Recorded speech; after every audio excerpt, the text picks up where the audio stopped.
Manchester United ആരാധകർ നല്ല ത്രില്ലിലാണ് ഇപ്പം പോയിക്കൊണ്ടിരിക്കുന്നത്. കാരണം കഴിഞ്ഞ ഒരു 24 മണിക്കൂറായിട്ട് ഏറ്റവും മികച്ച രീതിയിലുള്ള അവർ ഉദ്ദേശിക്കുന്ന രീതിയിലുള്ള വാർത്തകളൊക്കെയാണ് വന്നുകൊണ്ടിരിക്കുന്നത്. ഇപ്പം ബെഞ്ചമിൻ സെസ്കോയുടെ കാര്യത്തിൽ തന്നെ ഏതാണ്ട് ഡീൽ ഉറപ്പായി എന്ന് തന്നെ നമുക്ക് പറയാൻ സാധിക്കും.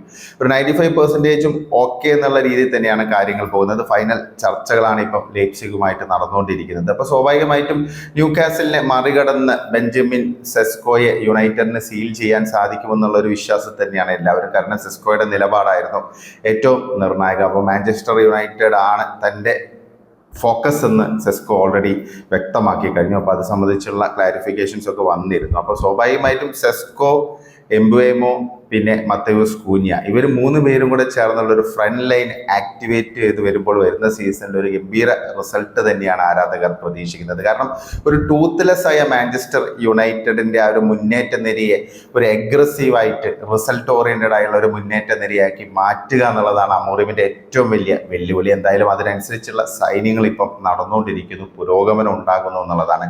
ആരും പ്രതീക്ഷിച്ചില്ല ഈ രീതിയിലുള്ള ഒരു അഴിച്ചുപണി നടക്കുമെന്നുള്ളത് മുന്നേറ്റ നിരയിൽ. കാരണം അത്രയ്ക്കും പ്രൊഡക്റ്റീവ് ആയിട്ടുള്ള, പ്രോമിസിങ് ആയുള്ള, ടാലന്റഡ് ആയുള്ള, വർക്ക് റേറ്റ് ഉള്ള പ്ലെയേഴ്സ് ആണ് ഇപ്പം യുണൈറ്റഡിലേക്ക് എത്തിക്കൊണ്ടിരിക്കുന്നത്. കഴിഞ്ഞ സീസണിലൊക്കെ നമ്മൾ കണ്ടതാണ് ചില താരങ്ങളുടെ ബിഹേവിയർ എന്ന് പറഞ്ഞാൽ നല്ല മെന്റാലിറ്റി, നല്ല രീതിയിൽ അറ്റാക്കിങ് മൈൻഡ് സെറ്റ് ഉള്ള പ്ലെയേഴ്സ് ഉണ്ട്. അതുകൂടാതെ വളരെ പോസിറ്റീവായുള്ള റിസൾട്ട് ഉണ്ടാക്കാൻ പറ്റുന്ന ടീം സ്പിരിറ്റ് ഉള്ള പ്ലെയേഴ്സ് ഉണ്ട്. പക്ഷെ ചില പ്ലെയേഴ്സിന്റെ ആറ്റിറ്റ്യൂഡ് എന്ന് പറഞ്ഞാൽ വളരെ സ്ലോപ്പി ആയുള്ള ആറ്റിറ്റ്യൂഡാണ്. അപ്പോൾ അതിൽ നിന്നൊരു മാറ്റം വന്ന് ടീമിനെ ഒന്നടങ്കം അമോറിമിന്റെ ആ ഒരു 3-4-2-1 എന്നുള്ള ശൈലിക്ക് അനുസൃതമായിട്ട് കളിപ്പിക്കാൻ യുണൈറ്റഡിന് സാധിക്കും എന്ന് തന്നെയാണ് പ്രതീക്ഷിക്കുന്നത്.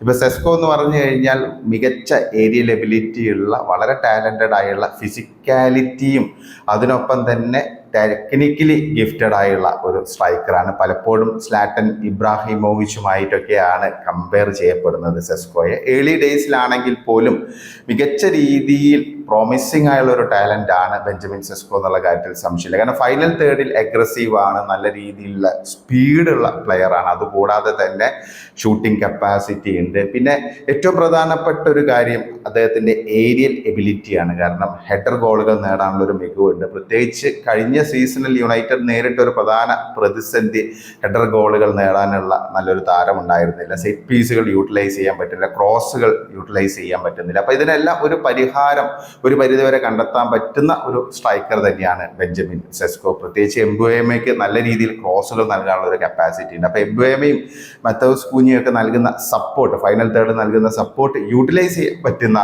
ഒരു സ്ട്രൈക്കർ തന്നെയാണ് സെസ്കോ. 22 വയസ്സ് മാത്രമേ ആയിട്ടുള്ളൂ. ശരിയാണ്, പ്രീമിയർ ലീഗ് എക്സ്പീരിയൻസ് ഇല്ല. പക്ഷേ എംബുവേമ ആണെങ്കിലും മത്തേയൂസ് കൂഞ്ഞ ആണെങ്കിലും പ്രീമിയർ ലീഗ് എക്സ്പീരിയൻസ് ഉള്ള പ്രൂവണായുള്ള പ്ലെയേഴ്സാണ്. ഗോൾ അടിപ്പിക്കാനും ഗോൾ നേടാനും ഒക്കെ മികവുള്ള, നല്ല പ്രസ്സിംഗ് കപ്പാസിറ്റിയുള്ള, ഫൈനൽ തേർഡിൽ ക്ലിനിക്കലായിട്ട് കാര്യങ്ങൾ ചെയ്യാൻ പറ്റുന്ന പ്ലെയേഴ്സാണ്. ഇപ്പം എംബുവേമയെ കുറിച്ച് പറയുകയാണെങ്കിൽ ഒരു ഗോൾ ഗെറ്റർ കൂടിയാണ് എംബുവേമ. പിന്നെ മത്തേയൂസ് കൂഞ്ഞ ആണെങ്കിൽ കുറച്ചുകൂടി ഒരു പ്ലേ മേക്കിംഗ് എബിലിറ്റി ഉള്ള ഒരു ക്രിയേറ്റീവ് ആയിട്ടുള്ള പ്ലെയറാണ്. അപ്പോൾ ഇവരെല്ലാവരും കൂടെ ചേരുമ്പോൾ, സെസ്കോയും കൂടെ വരുമ്പോൾ ഉണ്ടാകുന്ന ഒരു ഇമ്പാക്റ്റ് എന്തായാലും പ്രെഡിക്റ്റബിൾ ആയിരിക്കും എന്നാണ് പ്രതീക്ഷിക്കുന്നത്. പിന്നെ ബ്രൂണോ ഫെർണാണ്ടസിനെ വേണമെങ്കിൽ ആ ഒരു നമ്പർ 10 എന്നുള്ള രീതിയിൽ ചില മത്സരങ്ങളിൽ അമോറിമിനെ കളിപ്പിക്കാൻ സാധിക്കും. അങ്ങനെയാണെങ്കിൽ ഈ 2 താരങ്ങൾ എംബുവേമ അല്ലെങ്കിൽ ഇതിൽ ഈ കുഞ്ഞ, ഇവരിൽ ആരെങ്കിലും ഒരാളെ ബെഞ്ചിലിരുത്തി ബ്രൂണോയെ നമ്പർ 10 ആയിട്ട് കളിപ്പിക്കാനും സാധിക്കും. പ്രത്യേകിച്ച് വമ്പൻ ടീമുകൾക്കെതിരെ കളിക്കുമ്പോൾ ഡിഫൻസ് കുറച്ചും കൂടെ സെറ്റ് ആകണമെങ്കിൽ മിഡ്ഫീൽഡിൽ ഈ കാസിമറോ, ഉഗാർത്തെ, മൈനോ, ഇതിൽ 2 പേരെ കളിപ്പിക്കാനുള്ള ഒരു അവസരം വന്നിരിക്കുകയാണ്.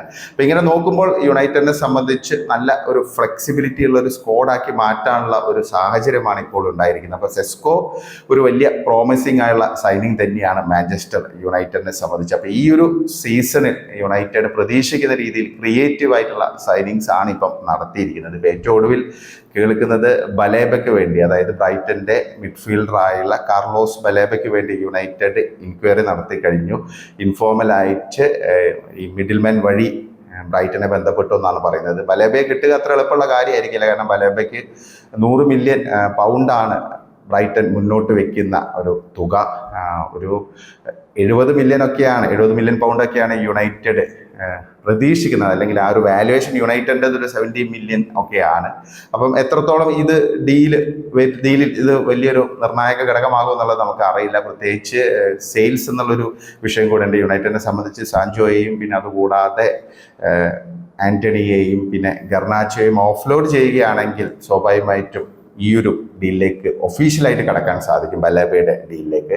യുണൈറ്റഡിനെ സംബന്ധിച്ച് ഇപ്പം മുന്നേറ്റ നിരയുടെ കാര്യത്തിൽ ആശങ്കയില്ല, ഓപ്ഷൻസ് ഉണ്ട്. പിന്നെ അതുകൂടാതെ ഇപ്പം റൈറ്റ് വിങ് ബാക്ക് എന്നുള്ള രീതിയിൽ അഹമ്മദ് സെറ്റായിട്ട് കളിച്ചുകൊണ്ടിരിക്കുന്നു. ദോർഗു ആണെങ്കിൽ ലെഫ്റ്റ് വിങ് ബാക്ക് എന്നുള്ള രീതിയിലും കൺസിസ്റ്റന്റ് ആയിട്ട് കളിക്കുന്നുണ്ട്. അപ്പോൾ ഇവരെല്ലാം വരുമ്പോൾ ടീം സെറ്റാണ് ഒരു പരിധി വരെ. പക്ഷേ ഒരു പ്രധാനപ്പെട്ട പ്രശ്നം ഒരു മിഡ്ഫീൽഡർ, ഒരു ഹോൾഡിംഗ് മിഡ്ഫീൽഡർ ഇല്ല, അല്ലെങ്കിൽ ഒരു ബോക്സ് ടു ബോക്സ് പ്ലേയിന് പറ്റിയ ഒരു മിഡ്ഫീൽഡർ ഇല്ല എന്നുള്ളതായിരുന്നു. അപ്പോൾ ഡിഫൻസിന് ഒരു കവറപ്പ് നൽകുന്ന ഒരു പ്ലെയർ വളരെ അത്യാവശ്യമാണ്. അപ്പോൾ അതിനുള്ളൊരു ആൻസർ ആണ് കാർലോസ് ബലേബ. മറ്റു പേരുകളും നമ്മൾ കേട്ടിട്ടുണ്ട്. അപ്പോൾ എന്തായാലും ബലേബയുടെ ഡീല് കൂടി ഇത്തവണ സീൽ ചെയ്യാൻ സാധിക്കുകയാണെങ്കിൽ അതൊരു ഡ്രീം കം ട്രൂ എന്നുള്ള രീതിയിലുള്ള ഒരു ട്രാൻസ്ഫർ വിൻഡോ ആയിരിക്കും യുണൈറ്റഡിന്. ആ കാര്യത്തിൽ സംശയമാണ്. ഇപ്പം തന്നെ ആ രീതിയിലുള്ള ചർച്ചകളൊക്കെ സോഷ്യൽ മീഡിയയിൽ വളരെ ആക്റ്റീവായിട്ട് നടക്കുന്നുണ്ട്. പിന്നെ ഗോൾ കീപ്പറാണ് മറ്റൊരു പ്രശ്നമായിട്ട് നിൽക്കുന്നത്. ഒനാനെ എത്രത്തോളം നമ്പാൻ പറ്റൂ എന്നുള്ളതാണ്, പ്രത്യേകിച്ച് അദ്ദേഹത്തിന്റെ മിസ്റ്റേക്സ് ഒക്കെ. അപ്പം എന്തായാലും ഒരു കാര്യം ഉറപ്പാണ്, നല്ലൊരു ഡിഫൻസീവ് മൈൻഡ് സെറ്റ് ഉള്ള അല്ലെങ്കിൽ ഒരു ഹോൾഡിംഗ് മിഡ്ഫീൽഡർ വരികയാണെങ്കിൽ സ്വാഭാവികമായിട്ടും നല്ലൊരു കവറപ്പ് യുണൈറ്റഡിന്റെ 3-man ഡിഫൻസിന് ലഭിക്കും. അത് ഒനാനയുടെയും പ്രഷർ അല്പം കുറയ്ക്കുമെന്നാണ് കരുതുന്നത്. പക്ഷേ ഒരു ഗോൾ കീപ്പർ ഉണ്ടെങ്കിൽ യുണൈറ്റഡിനെ സംബന്ധിച്ച് ഈ ഒരു ട്രാൻസ്ഫർ വിൻഡോ തൂക്കി എന്നൊക്കെ നമുക്ക് വേണമെങ്കിൽ പറയാൻ സാധിക്കും, നല്ലൊരു ഗോൾ കീപ്പർ കൂടി വരികയാണെങ്കിൽ. എന്തായാലും നമുക്ക് കാത്തിരിക്കുക. ഇപ്പൊ യുണൈറ്റഡിനെ സംബന്ധിച്ച് ഇത്തവണ വളരെ പ്രോഗ്രസീവ് ആയിട്ടുള്ള ഒരു ട്രാൻസ്ഫർ വിൻഡോ ആണ് ഇപ്പം നടന്നുകൊണ്ടിരിക്കുന്നത്. അപ്പൊ എന്തായാലും നമുക്ക് കാത്തിരിക്കാം. നിങ്ങൾക്ക് എന്ത് തോന്നുന്നു സെസ്കോയുടെ ഈ ഒരു ഡീലിനെ കുറിച്ചോ? അതുകൂടാതെ തന്നെ ബലേബയെ കൊണ്ടുവരാൻ യുണൈറ്റഡിന് സാധിക്കുമോ? നിങ്ങളുടെ അഭിപ്രായങ്ങൾ കമന്റായി രേഖപ്പെടുത്തണേ.